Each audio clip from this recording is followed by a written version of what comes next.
one more person to make a quorum, and then we will.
Everyone, we will get our meeting started here.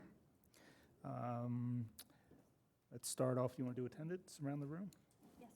Lori, start us off, please. Lori Vinacore, Alliance of Delray. Sharon Schneiderman, PTA.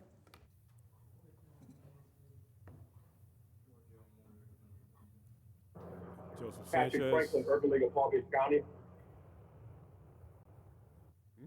Joseph Sanchez, COO. David Porter, representing Construction Oversight and Review Committee. Leanne Evans with School District. Dave Dolan, School District. Heather Frederick, Chief Financial Officer. Eddie Rose, Glaze, Tri-City Education. Radcliffe Brown representing the TAC, Technical Advisory Committee. Blair Littlejohn from the Office of General Counsel. Maria Antuna, Hispanic Chamber of Commerce. Ken Lassiter, alternate for COBRA. Jesse Sackler from Fort Atlantic University. Okay, we got everybody? Okay, thank you, everyone. Let's go to public comments. Anything from public comments? Anyone online, public comments? Okay, hearing none. Items for approval. Leanne, what do you want to do with minutes? Well, we have, and first of all, I know at the last meeting, I had minutes on the agenda and realized we'd missed them, and I said, well, we'll have to go back and catch up, we'll have two. Well, it turns out there are three. So I apologize that we haven't brought minutes back to you for a while, but they're included in the package in front of you, and they were loaded online as well. The minutes are very bullet pointed right out of the presentation. I think the important thing is to make sure that the attendance is correct.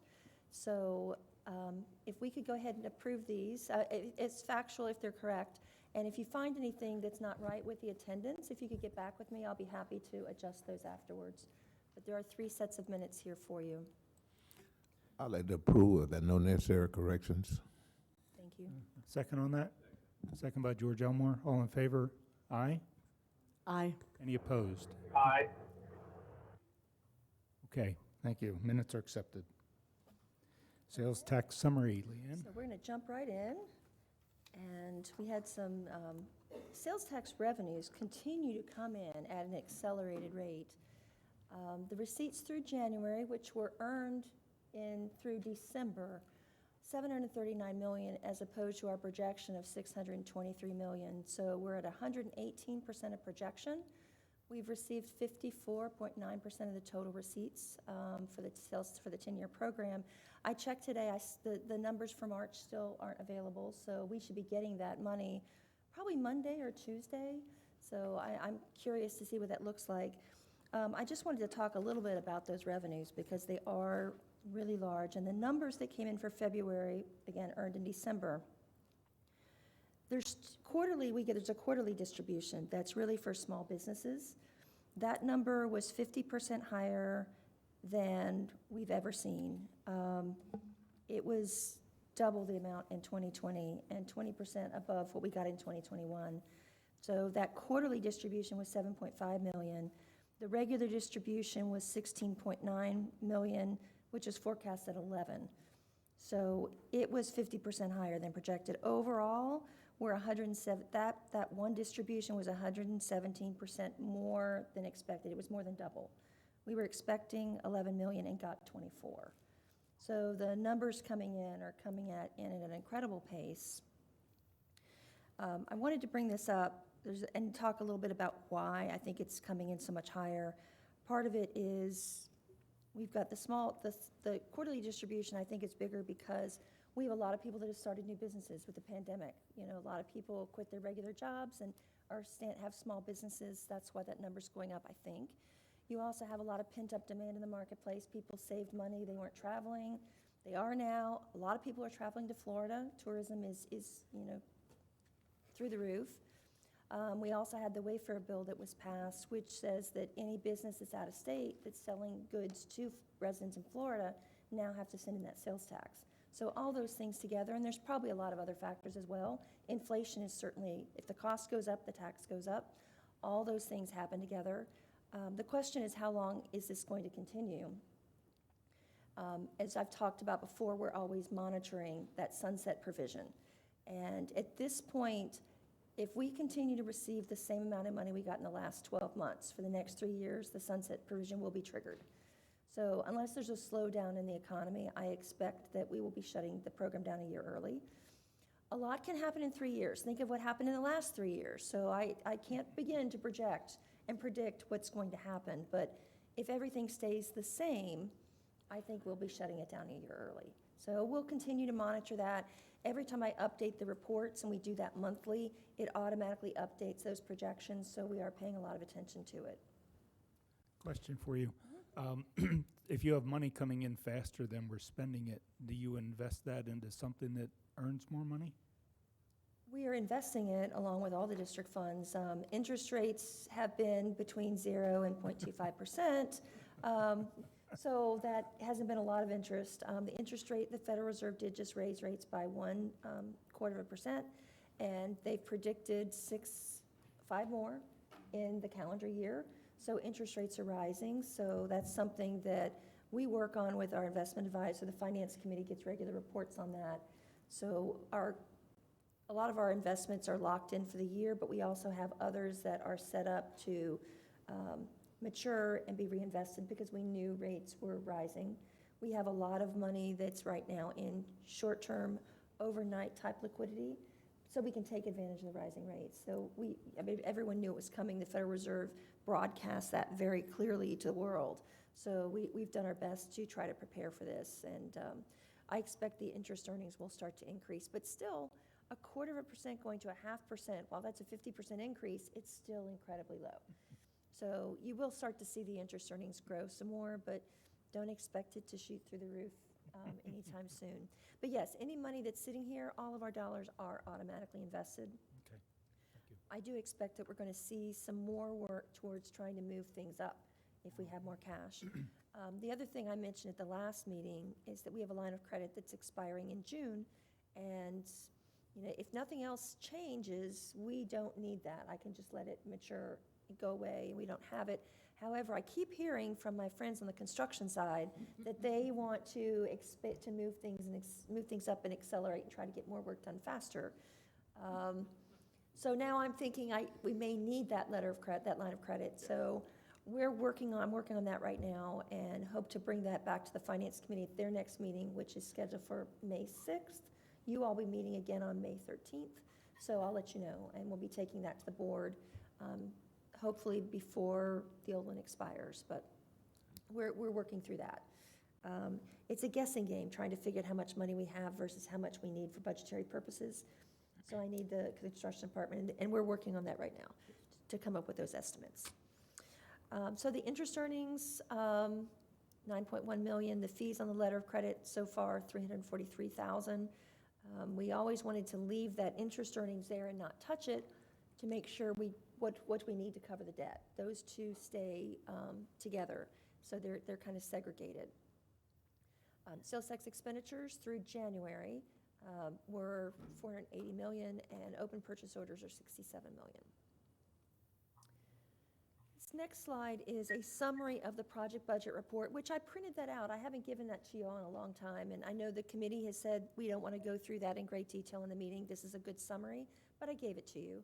So you can see the change that we have this time. We do have a proposed plan of modification to increase a project budget by a little over $1 million, and so Mr. Dolan will be going through that.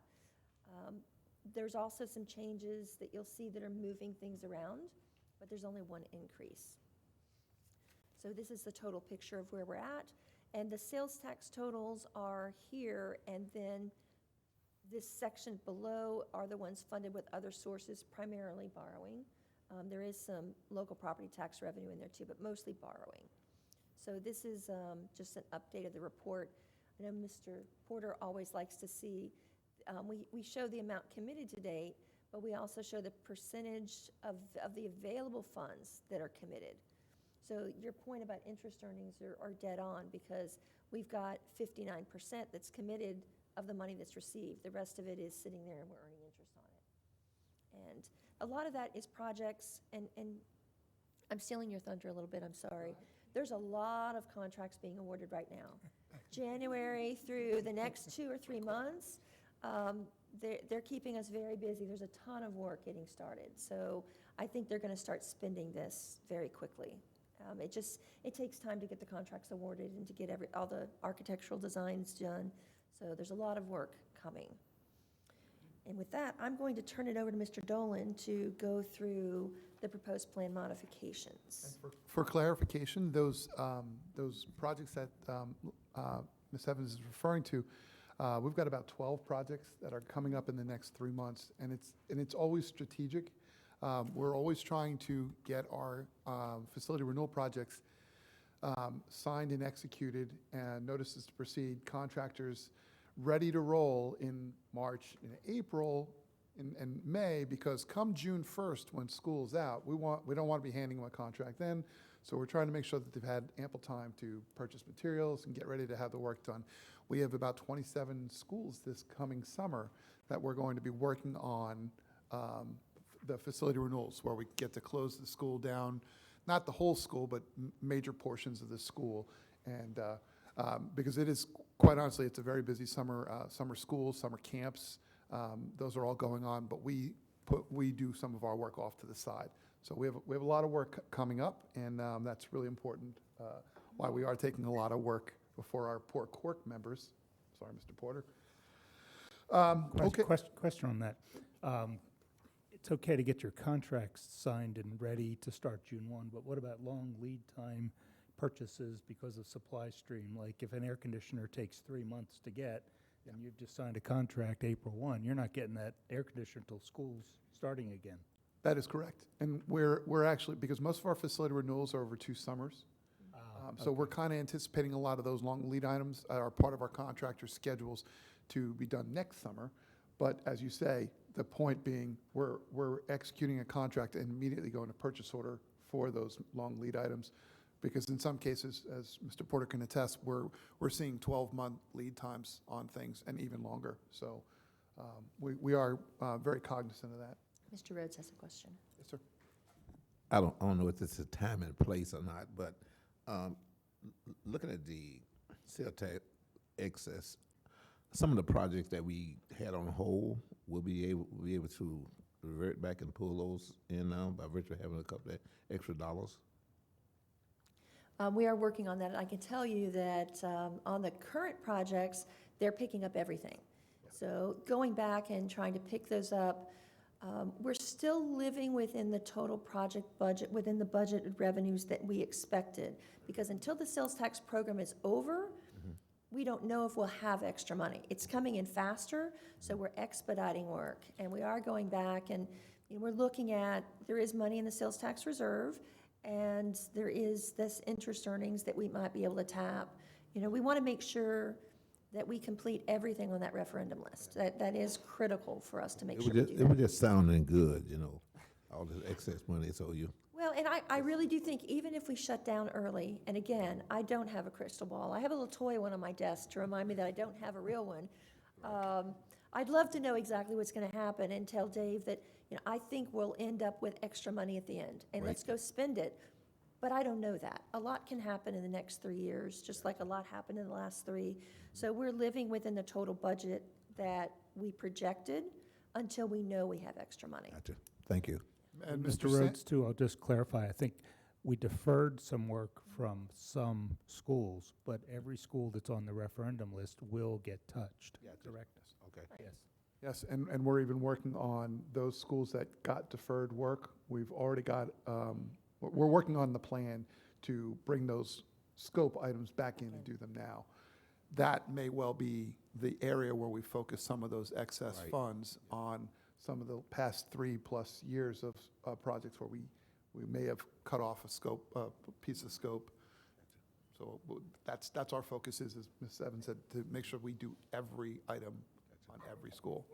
On your purchase orders, are you able to keep the price? Because I'm running into a lot of things that give me a purchase order, but they have a clause in there that they can increase the cost of it 10, 15, or 20%. I don't, have we seen that yet? Yes, we do. We have had some escalation on projects. And in fact, we're working with our Construction Oversight Committee. They've been giving us a lot of positive feedback and helping support our approach to this, to the point where we've even now included an addendum into all of our contracts that are going forward that identifies kind of a process, a sequence of events that the contractors need to go through with us to validate any of those additional costs. Yes, we are very cognizant of those items and buying them out early. As a matter of fact, we're even working with our purchasing department to see if we can, before we go to GMP, 6 months earlier, can I just do a school district direct purchase for materials? It's a challenge. We're working on that side of it. But yes, we are keeping our purchase orders in line as best we can. When they do come up with those, there is contingency in our projects to cover those extra costs. And knock on wood, the few that we've had so far have been within the bounds of the contingency. And as I said, we now have a process and rules for contractors to follow on that. Can you take early delivery? We can, to a certain extent. There's challenges on that. I know. Contractors want the warranty to start the moment the vendors want the warranty to start the moment they're there, and the contractor doesn't want to have anything to do with that. They're also challenged in accepting, us accepting materials that we'd have to have in a bonded warehouse, have it re-delivered to the site when it's ready. As I say, there are quite a number of items. But if you can save 10 or 15 or 20% on units, worthwhile. And you're absolutely right. And in fact, some of the escalation we're seeing is on the order of magnitude of 30 and 40%. So yes, as you said, if we can do some of those things, we are. And our contractors have been very aware, and by and large, the CM contractors that we work with are familiar enough with the industry to plan ahead and mitigate for a lot of these costs themselves ahead of time. George Cork has probably beaten staff up a lot about this item, and one of the problems is no warehouse space. So even if we could buy all the ceiling tile we need for all the schools we're replacing them in, there's no place to store it. And then if we're 2 boxes short, the contractor's going to go, hey, find the tile, it's discontinued, your problem. It's a different world. Yeah. And we're trying to buy things during the design process. We had Mr. Sanchez helped us facilitate a symposium with a lot of our contractors and architects to come up with ways to work on this effort. And one of those suggestions was to work during the design to pre-procure items. And it's certainly a great idea, but it does limit and presents more risk to the district, because we're buying something that we hope we got it spec'd out properly, and we hope we have all the bells and whistles the right way on those products. And when they show up, oh, sugar, we have to go back and get more, spend a little bit more to cover up those things that we would have vetted properly through the design process. Well, one of the things we'll have to look at, all the projects are currently budgeted with about 10% in the first year and the rest of it in year 2. So that's a timing issue, and as we go through the capital plan process, which we're working on right now, I'm expecting they're going to come back and tell me we need to bring in more in year 1 than we have in the past, which will impact the cash flows and that line of credit decision. We're all tied at the hip, and if you had any idea how much time we spend talking to each other and comparing and sharing documents. I joke sometimes I spend more time working for Mr. Sanchez's team than I do for Ms. Frederick's team. I'm really back and forth between finance and facilities all the time. But we have to all be working collaboratively together to figure out the best way to get this done, so.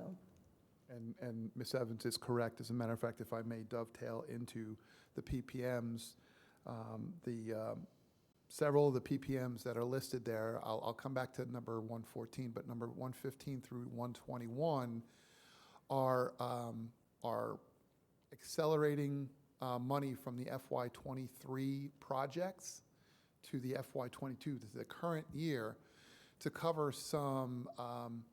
We do advanced work. Our maintenance department helps us out and does a lot of single trade type projects. And this past year, when we brought when Ms. Evans talked about we bring 10% forward for the first year and the other 90 the second year, usually that covers all of our design costs and a lot of these we call them pull-out projects. Unfortunately, this year, it's been a challenge, so we're pulling the money forward, the extra money forward to cover these pullouts, because again, as previously mentioned, the faster we get work done, the more value it is, because anything I buy now, it's going to be $1.10 or $1.15 next year.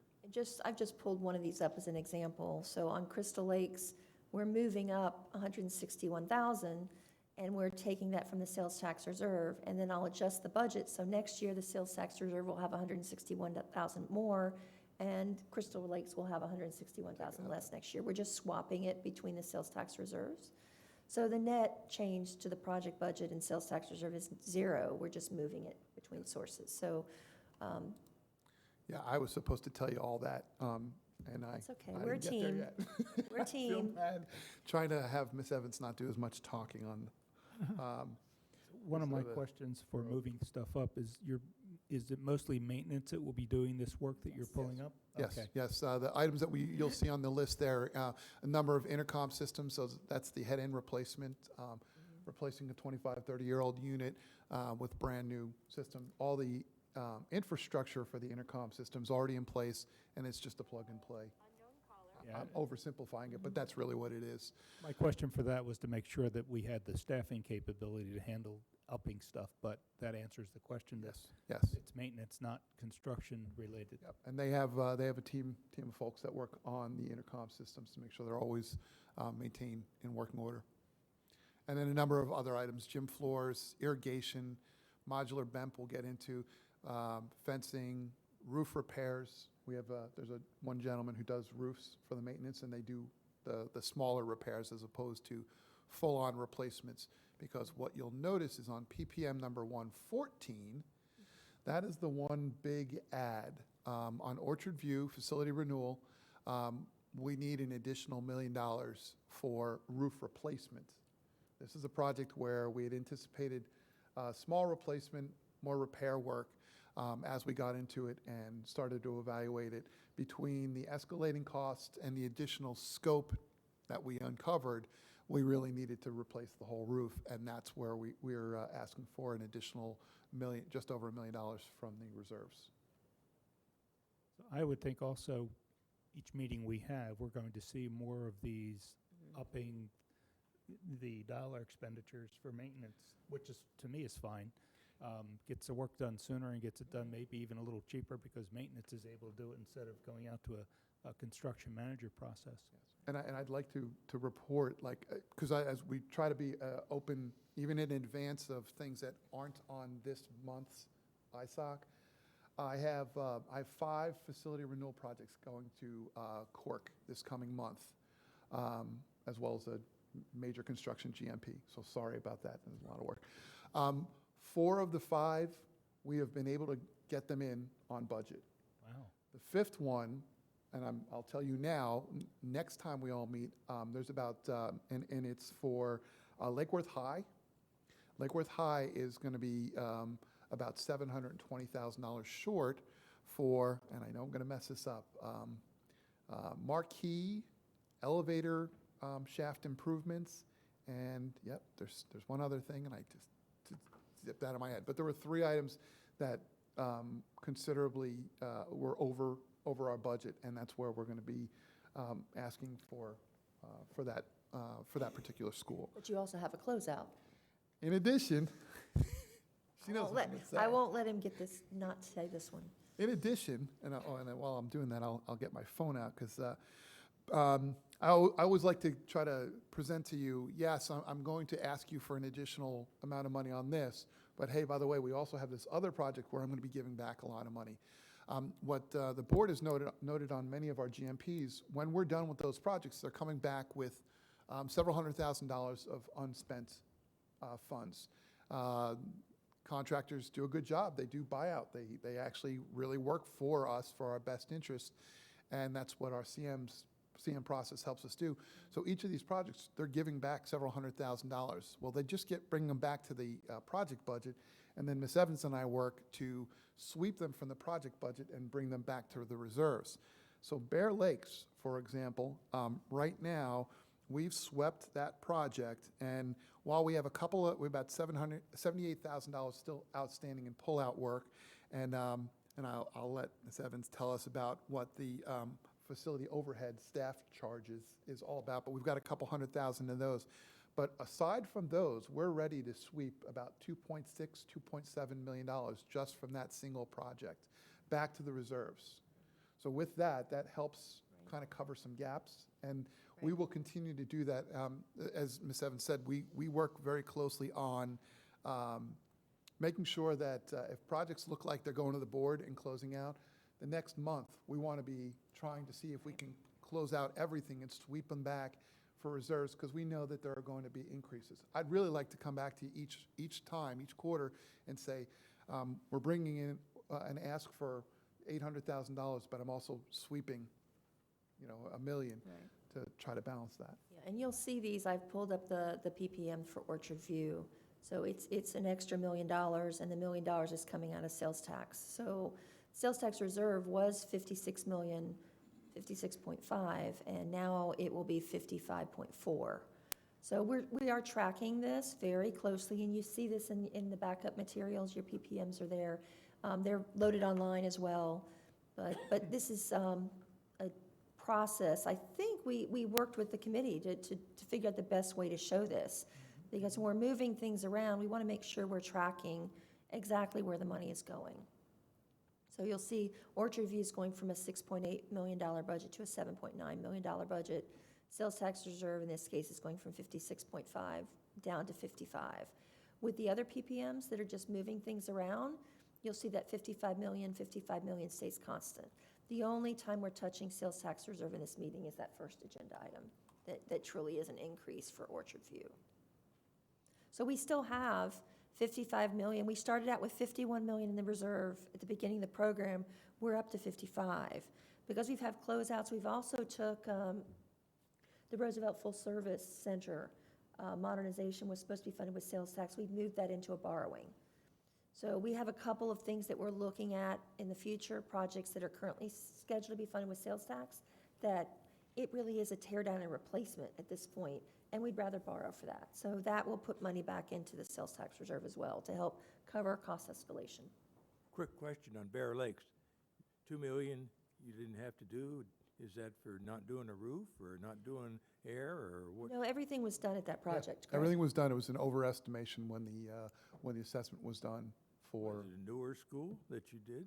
No, it was actually one of the older and ones most in need of work. Really? So I don't want to guess what that number was, but it was a pretty big GMP. And one of the things we said from the very beginning, when we're working on these facility renewals, some will come in over and some will come in under, because the desk audit that was done to determine the scope of the work is limited. And when they actually get into the roof, they may have planned to only replace, as with Orchard View, a certain portion of it, and now they have to replace more.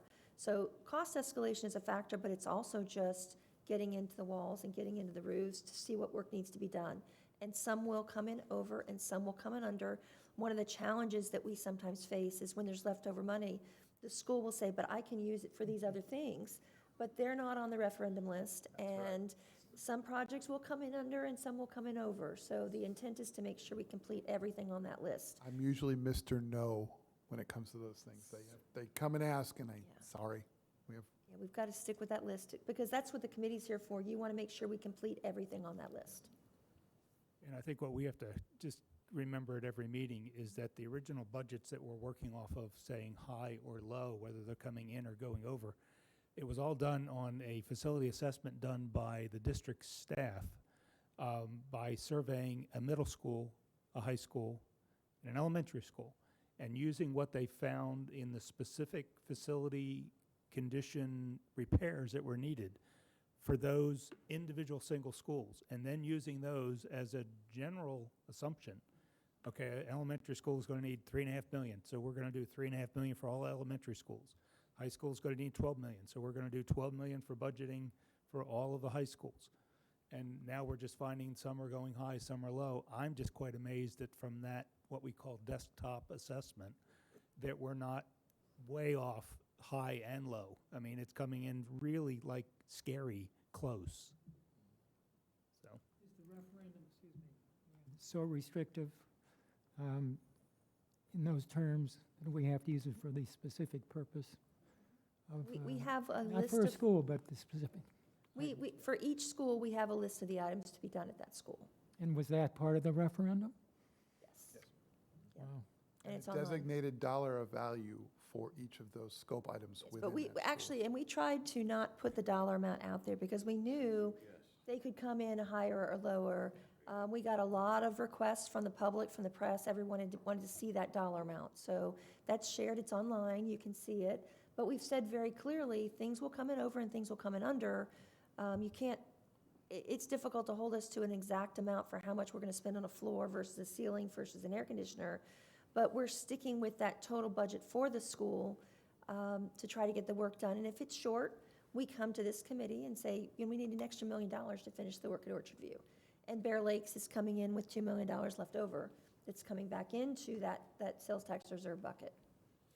I'm just thinking when it's more, when it's excess, why you can't kind of double back and go to that school, particularly if it is Well, if one of the if we schools did that needed repairs or needed Well, if improvements. there's other work needed, there's other money in the capital budget that could be used for other work. So that's one of the challenges we have. When they find other work that was not part of the referendum, they may set up another project funded with other sources and have the same contractor do that work, just funded with a different source. It was all based on equity. So we would say, okay, we need new lighting in all the classrooms, new ceiling tile, new floor tile. It's got to be painted. We need new windows or caulking of the windows. It needs roof or roof repair. It was to basically bring the facilities up into another 30 years of useful life. So if there's $2 million left over, it doesn't mean that if at the high school they can say, hey, put artificial grass out in my football field, that we got the money. No, that wouldn't be equity based on all the other high schools because they might be over budget. So they wouldn't get that artificial turf field. Any of that extra money needs to go back to the reserve so that we can use it to cover. Precision, really, in your estimates, though. Right? Well, we need to make sure any of that excess money goes back into the reserve so that it can be used for the projects that will come in over. Those are based on averages, though. Your estimates are based on average of what you looked at as a model. Right, but for specific items. Right. For instance, if air conditioning comes in at $4 million for one school and we estimated it to be $3 million, well, we're going to be asking for $1 million extra simply because air conditioning was on the list of stuff that each school was going to get touched for. Yes. Yep. And in addition to that, as I said, in the interest of declaration, so that the committee is aware of things going on, while they're not on this month's action items, I wanted to let everybody know, like for example, on our couple of our modernizations, Maluk Elementary and Grove Park Elementary. Those are projects that are going to be 12-month projects. They're about to start this summer. Literally, as soon as classes are over, we're going to be starting to move everybody out and demolish the schools so that by next year, we will have the school rebuilt and they'll be moving in. So they'll be without that school for 1 year. We are suffering some price escalations on our budgets. So we will be coming forward and asking for additional borrow. Yeah, those two projects are funded with borrowing, so we'll be borrowing more than we had planned for those two schools. They're not funded directly with sales tax, but they're on the referendum list. So the committee will be getting that information at the next meeting. And another item that I've got Mr. Sanchez here with us, but we're working on advancing, and I apologize for using terms that BEMP. You might have seen it on one of the items there, modular BEMP. BEMP is building envelope. Basically, it's a term we use for waterproofing, let's say, or exterior shell of the building. If there's leakage on windows, or in some cases, roof leakage. That's BEMP, building envelope, Maintenance shielding, program. Yep. that kind of thing. What's the P part? Building envelope maintenance, I understand. Program. Ah, okay. Yeah. But one of the other items that we use is waterproofing. We waterproof the exterior surface of a lot of these schools. caulking and sealing and painting and all the Caulking, sealing, and things to paint. seal the exterior of the building.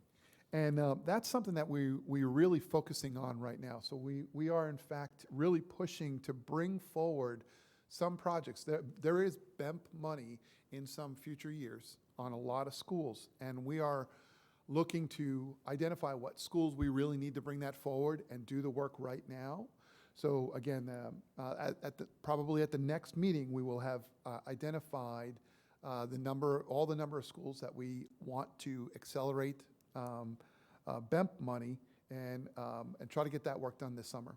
We're really trying to push to, while the kids aren't in the school, if we can ramp up a lot of this work, we're going to get as much done as we can. And I think we want to pull forward, I think, from our operating or capital budget. Yeah, it's about $5 million. That's what they're looking to do. I just don't know which schools they are yet, so it's Right. hard for me to bring it to you, but you'll see that at the next meeting. So you already know there's going to be a long list of proposed plan modifications at the May meeting. Yes, yes. So for the BEMP work, is that done by maintenance or through their term contractors Term that they have? contracts, yeah, Under maintenance? that is correct. Okay. That is correct.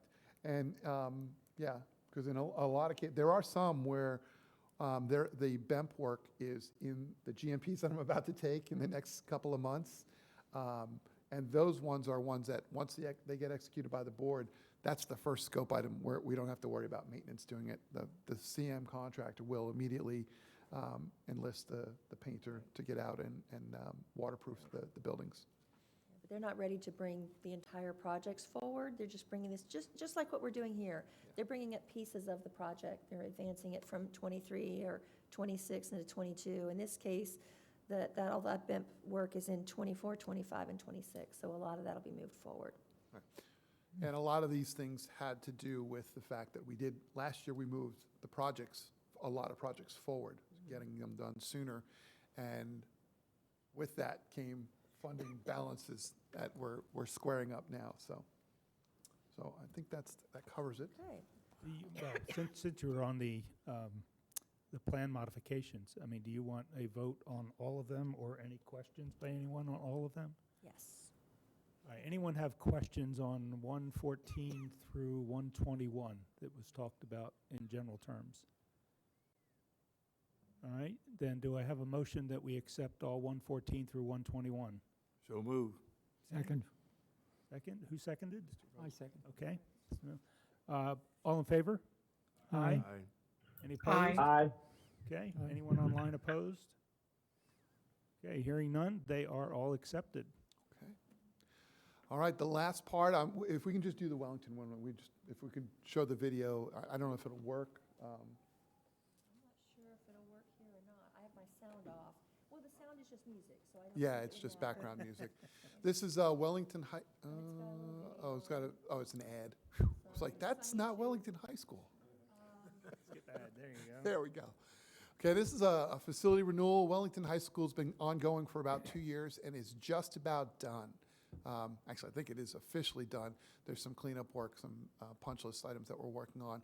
But you can see all the different scope items that went to improving the systems in the school, as well as even some beautification. You saw some of the tiling and waterproofing of the facility.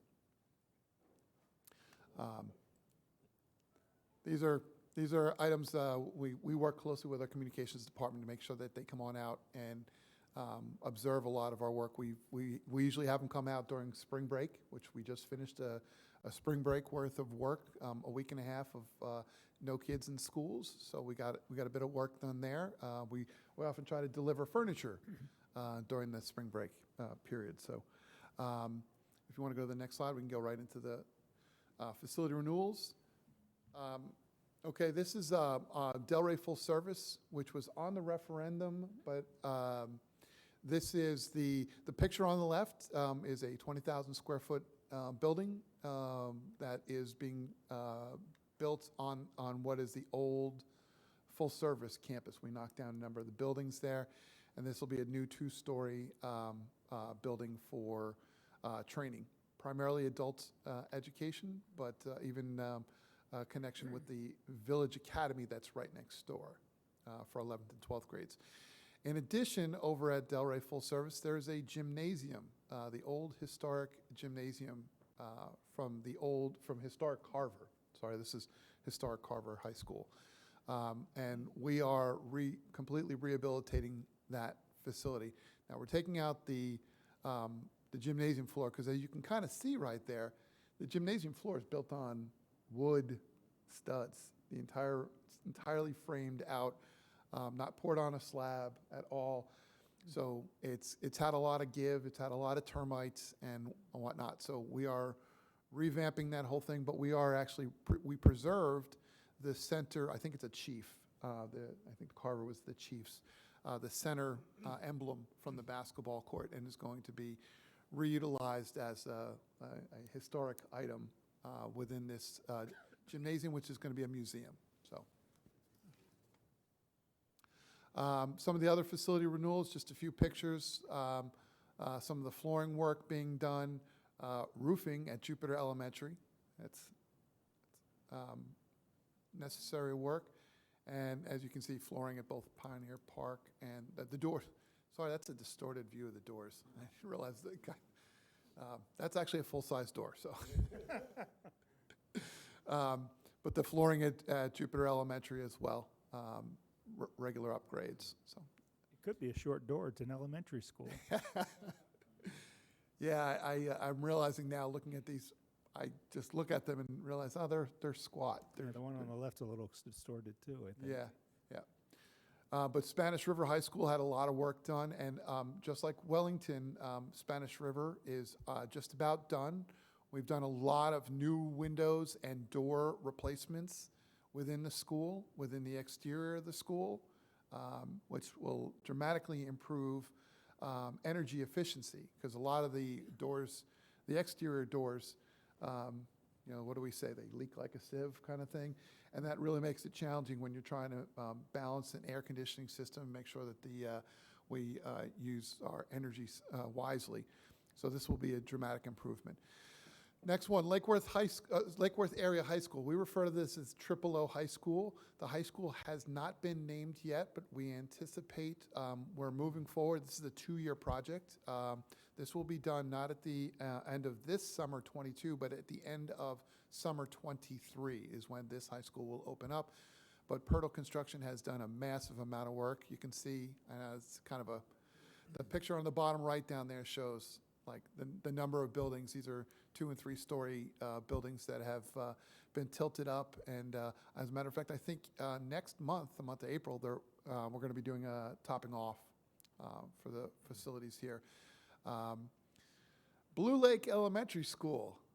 As many of you have heard, hopefully through the news, what was our elementary school in Boca, built on Catherine DeHornley Park, has been named Blue Lake Elementary, and Seth Moldovan, formerly the principal of Verde Elementary, is the brand new principal for this new school, K-5 Elementary.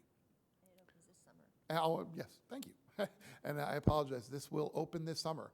This is on a fast track. This was a school that was completely built in 12 months, will be completely built in 12 months. So. That's better. Mr. Rhodes. Sorry. Forget about this thing. You mentioned Pioneer Park. Was that the flooring or something that they were doing? I think Pioneer Park was the doors. Were those the squat doors? Yeah. Yeah, we replaced doors. Is that and that's the painted- cafeteria or where? That one looks like it's an exterior doors. I'd want to say that looks like it's like either the gymnasium or like a cafeteria Okay. area. That was gym, so it must be a cafeteria. It's Okay. not a gym, but like a cafeteria. Okay. And the school at Lake Worth, The new high school. yes, area. Yeah, we call it O High School. Okay. What area is it being built? Oh, it's directly north on Lyons Road. It's directly north of Woodlands Middle School. So if you're familiar with that location, Oh, new site. brand new site. It Gotcha. was a 47-acre site. You can see that right there where Ms. Evans got the cursor. That's Woodlands Middle. Okay, gotcha. And that road, the big road on the right is Lyons Road. Okay, gotcha.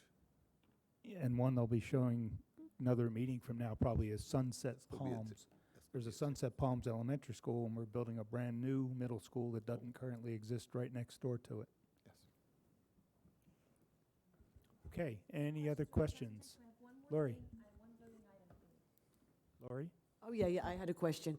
If it does end sooner, the surtax, what's the process by which, like, the public finds out?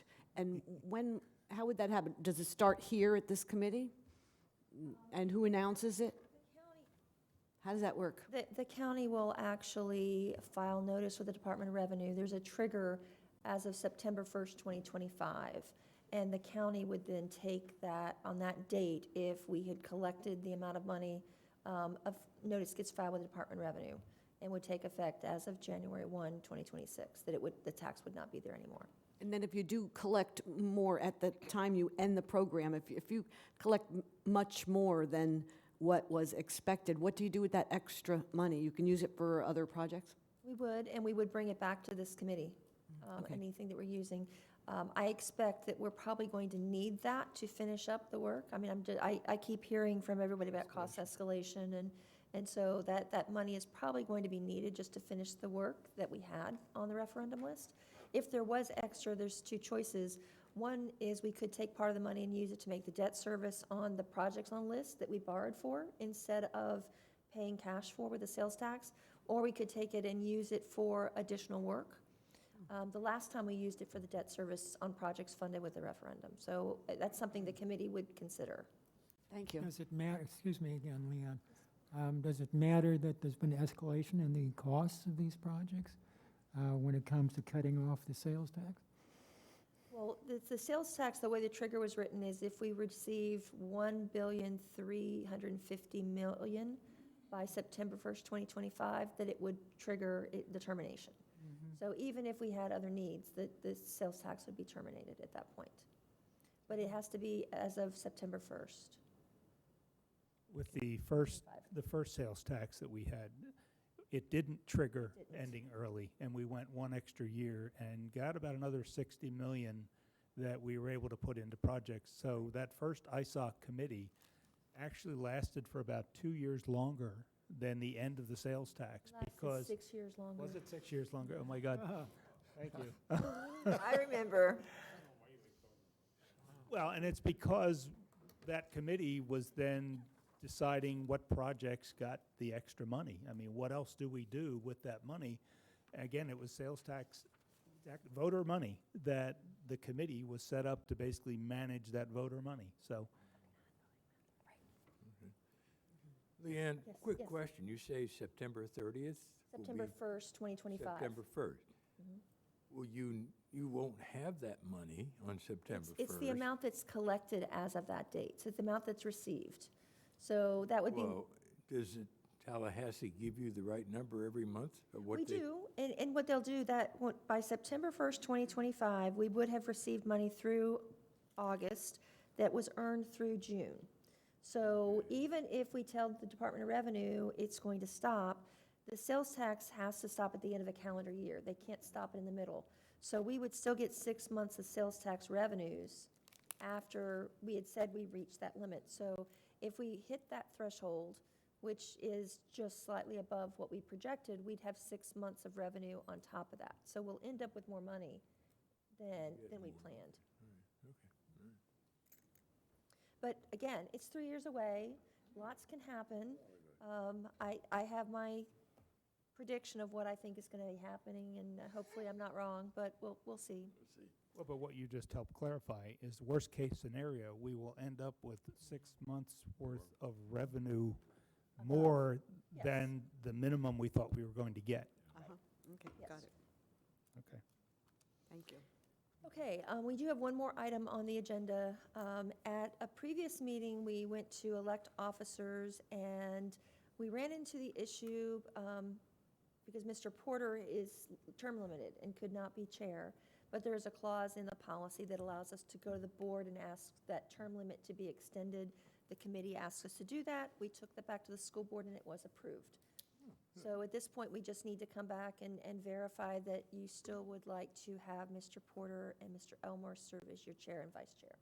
I'll nominate David Porter and, it's George Elmore, right? Yeah. As chair and vice chair. Second. I got 2 seconds. I think we're good. All in favor? Aye. Okay. Aye. Okay, so we have another year. Okay, thank you. And one of the things that this timeline, I'll bring this up in May, but I'll just give you a heads up, because in May, I'll probably ask the question. We would be meeting, I think, in August, which is the first meeting after start of school, and that's when you would normally elect your officers. So next month, I'll ask, do you want to do this again? Do you want to extend the term? And if you do, I'll take that back to the board so that that's ready to go and you can approve it on time instead of doing it later. I've just never had to do this before. It happens with Construction Oversight Review Committee all the time.